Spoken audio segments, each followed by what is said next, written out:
Bonsoir à tous et à toutes, ça y est, on est en direct et bienvenue dans ce live 56, c'est mon 56e live sur mon défi 60 jours de live. Je vais vous laisser le temps d'arriver, j'espère que vous avez passé une belle journée, c'était une très belle journée pour nous en région parisienne, on en a bien profité. Et comme chaque jour, je vais vous raconter une histoire, chaque jour je donne à voir cette partie invisible de l'iceberg, cette partie cachée de ce qui se trame en profondeur dans nos pensées, dans ces parties un petit peu cachées que je donne à voir pendant ces lives, puisque mon travail, c'est de mettre en lumière, je mets un coup de projecteur, je montre, je donne à voir, et je le fais comment? Bien en mettant des mots. Je mets des mots sur tout ça, sur... Coucou Marion, bienvenue dans ce live. Pour celles et ceux qui me rejoignent, mettez-moi faites-moi un petit coucou dans les commentaires, comme ça on peut se connecter. Je sais que vous êtes là et ça me fait plaisir de me connecter à vous. Si vous êtes là en replay, mettez-moi le hashtag replay. Et voilà, vous pouvez toujours déposer vos commentaires, vos ressentis, déposer ce que ça vous évoque, est-ce que ça vous parle, est-ce que ça résonne. Voilà, c'est très important pour moi de rentrer en relation avec vous. D'où les lives. Sinon, je ne ferais pas des lives, je ferais juste des vidéos. Coucou Marion, merci pour les cœurs, c'est top. J'espère que vous avez passé une belle journée. Et voilà, demain, c'est la reprise. Mais aujourd'hui, ce soir, comme chaque soir, voilà, je vais vous raconter une histoire. Je vais vous raconter un autre mythe, un autre récit. Vous savez que j'ai une passion pour les mythes et les récits collectifs qui sous-tendent notre réalité. Moi aussi, Marion, je suis très contente de te revoir ici. Donc, les mythes et les récits qui sous-tendent notre réalité. Et en fait, je me faisais la réflexion que quand on est dans ce monde, eh bien, c'est comme si on souscrivait implicitement à de multiples récits qui sont comme, j'aime bien dire un petit peu volatiles, ils sont là un peu comme des nuages. C'est ce qu'on peut aussi appeler des égrégores, c'est des pensées, des récits qui sont existants. Et pourquoi je les mets en lumière aussi? Parce que, eh bien, on peut choisir d'y souscrire ou pas. Parce que finalement, quand on ne les voit pas, si je ne les mettais pas en lumière, eh bien, on est embarqué, j'ai envie de dire, dans des récits qui parfois ne nous conviennent pas. Parce qu'ils sont là. Et en fait, c'est un peu la pensée commune. Voilà, si vous voulez un autre mot pour expliquer ce que c'est un peu comme la pensée commune, toutes ces phrases qu'on nous répète. Oui, la vie est difficile. Voilà, on a plein de pensées communes comme ça qui sont des mots, des expressions qu'on nous dit et qui finalement vont nous tirer vers le bas. Enfin, moi, je ressens vraiment ça comme ça. Et donc aujourd'hui, le récit, le mythe que j'avais envie de mettre en lumière, eh bien, c'est le mythe du survivalisme ou survivaliste. Et j'ai appelé ça comme ça parce que c'est un peu ce mythe de « je n'ai besoin de personne ». Je n'ai besoin de personne, moi, dans ma vie, c'est bon, je me gère très bien tout seul, etc. Et j'avais envie de mettre un petit coup de projecteur là-dessus, sur ce mythe-là. Peut-être que ça vous est déjà arrivé de ressentir ça ou de penser ça. Et le mythe du survivaliste, qui consiste à dire « non mais moi je suis autosuffisant tout seul, j'ai besoin de personne, etc. » En fait, quand on creuse bien, à quel moment il arrive dans nos vies? À quel moment il arrive ce mythe du survivaliste, ce mythe du « je n'ai besoin de personne » Eh bien, il arrive toujours, justement, après que nous ayons été blessés par une personne, blessés par une relation, que ce soit une relation amoureuse ou autre, une relation familiale, toxique, enfin, voilà, on a été blessé. Et finalement, comme on ne veut absolument pas revivre ça, eh bien, qu'est-ce qui se passe? Qu'est-ce qu'on va faire? On va dire, non mais moi, de toute façon, j'ai besoin de personne. Alors que la vérité, c'est qu'on a été blessé, c'est que ça a été trop difficile.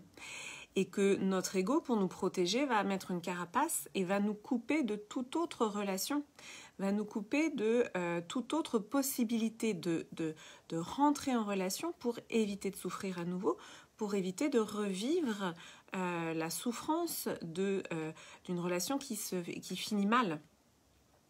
Et donc c'est toujours dans ces moments-là c'est toujours dans ces moments de difficulté ou après une relation qui s'est mal terminée, après quelque chose qui nous a fait souffrir, on va poser cette phrase, cette sentence, non mais de toute façon, moi j'ai besoin de personne. D'accord Marion, ça te parle. Toi aussi tu dis cette phrase. Eh bien voilà, la lumière que j'ai envie de vous amener aujourd'hui, c'est que déjà de vous apporter beaucoup de bienveillance et de compassion. Voilà, si vous vous êtes déjà dit ça.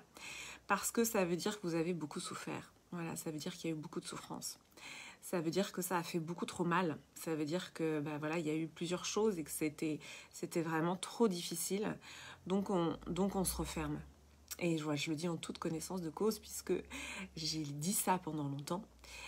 J'étais maman solo, c'était difficile, j'avais énormément souffert de la façon dont ça s'était terminé avec le père de mon fils. Et donc c'était une trop grande blessure.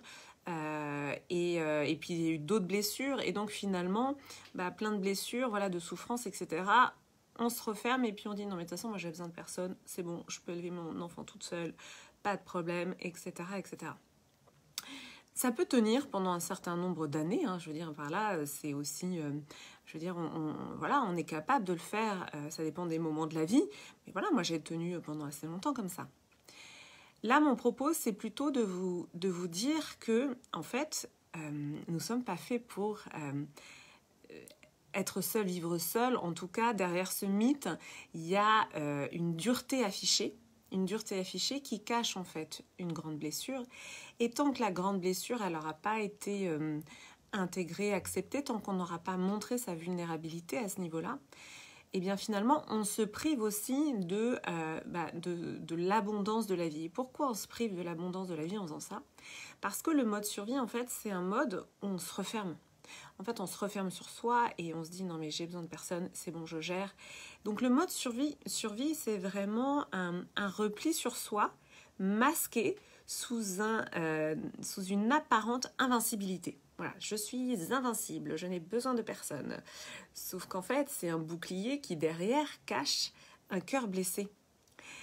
Donc, tôt ou tard, un jour, voilà, le bouclier va tomber. Et les blessures qui peut-être se seront amoncelées, ça va faire peut-être encore plus mal. Donc c'est vrai que pour moi, ce que je ressens et ce que je fais maintenant, c'est que c'est dès qu'il y a une blessure, c'est de me montrer dans ma vulnérabilité auprès de la personne, particulièrement auprès de la personne envers qui j'ai été blessée en fait. Donc c'est vraiment une toute autre démarche qui consiste à pas se montrer dans sa vulnérabilité. C'est très difficile parce que quand on est blessé, mais on a vraiment ce réflexe-là. C'est je referme, paf, bouclier. Je referme, je me mets dans mon armure et je fais comme si tout allait bien et surtout, et voilà, je vais dire, mais je n'ai besoin de personne. Je n'ai besoin de personne, je suis invincible. Voilà, il y a plusieurs choses. C'est en effet se priver de ce que la vie peut nous offrir en termes d'abondance. Parce que quand on s'ouvre à cette abondance, donc là en plus je fais ce geste-là, donc on va ouvrir potentiellement l'accès à notre cœur, eh bien on peut avoir de merveilleuses surprises. C'est même pas on peut, c'est on a de merveilleuses surprises. On a des cadeaux de la vie. Voilà, c'est des cadeaux en fait qui vous arrivent quand vous vous ouvrez à cette abondance-là. Donc le mode survie, c'est une protection et c'est à accueillir avec beaucoup de bienveillance. Bonjour Ariane. Donc c'est une protection, mais c'est quand même, c'est se priver de ce pourquoi nous sommes faits en fait, c'est-à-dire pour être en lien et aussi pour nous ouvrir à l'abondance. Donc c'est vraiment un mythe auquel vous pouvez choisir de ne pas souscrire. Et je vais vous en parler, on va dire plus concrètement parlant, parce que moi, au final, ça m'a pris un bon nombre d'années avant d'accepter de lâcher ce mythe. Parce que finalement, si je calcule, je dirais, ça m'a pris 4 ans, c'est énorme. Hein. C'est-à-dire que entre le moment où je me suis séparée en 2014 et au moment où j'ai de nouveau ouvert mon cœur, ça a duré 4 ans. Donc ça veut dire que pendant 4 ans, j'ai souscrit à ce mythe survivaliste, à ce mythe de survie, je n'ai besoin de personne. Je ne sais pas si vous imaginez. Et donc, ça veut dire quoi? Quand je vous disais en début de live que ces mythes, en fait, ce sont comme des égrégores, voilà, des nuages, en fait, que l'on peut télécharger ou pas, ça veut dire que moi, chaque jour, je téléchargeais ce programme-là. Je téléchargeais ce mode survie. Je téléchargeais cet égrégore de survivaliste de « je n'ai besoin de personne ». La guerrière n'a besoin de personne.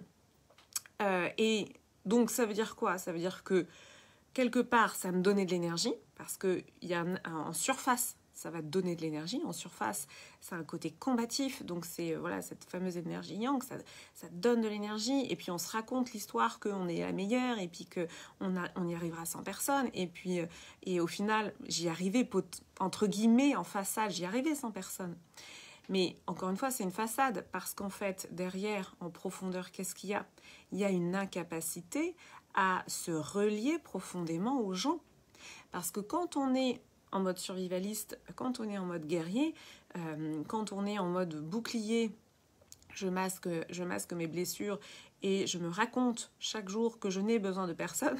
Évidemment, il n'y a personne qui vient, puisque on se raconte cette histoire-là.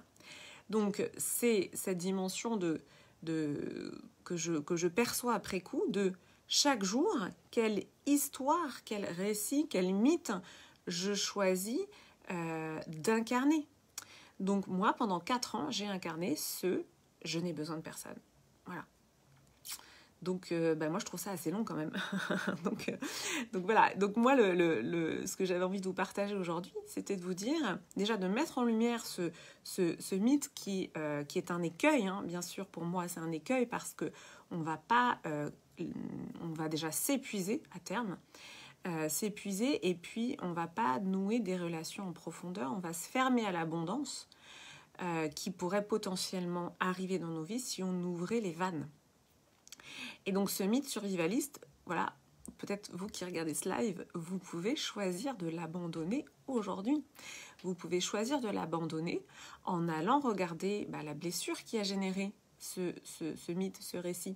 La blessure qui a fait que par contraste, j'allais dire, par réactivité, par réponse, vous avez absorbé en fait ce mythe en réaction à une blessure profonde.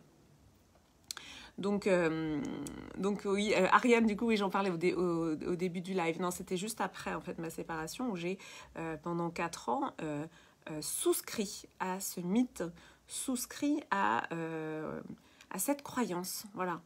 Donc pour moi, c'est vraiment central de comprendre à quel mythe on souscrit, à quelle croyance on souscrit, quel égrégore on a téléchargé, quel programme on a téléchargé, qu'est-ce qui nous meut en fait chaque jour. Et voilà, pour moi, ce mythe survivaliste, il vient se télécharger toujours après une blessure, quelque chose qui a fait trop mal en fait, quelque chose qui nous a trop blessés.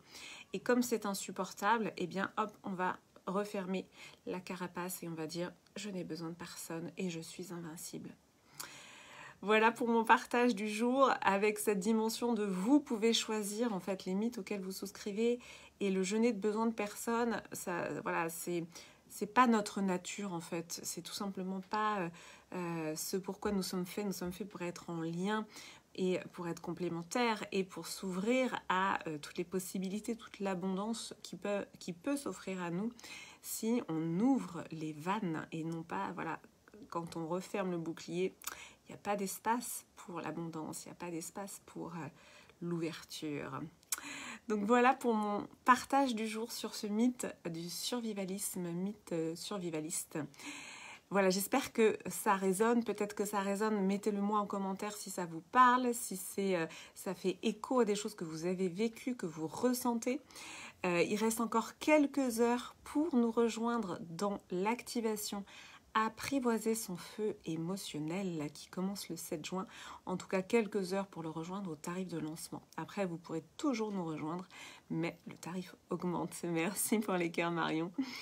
Donc voilà pour mon partage aujourd'hui. Je vous dis à demain pour la suite des lives quotidiens.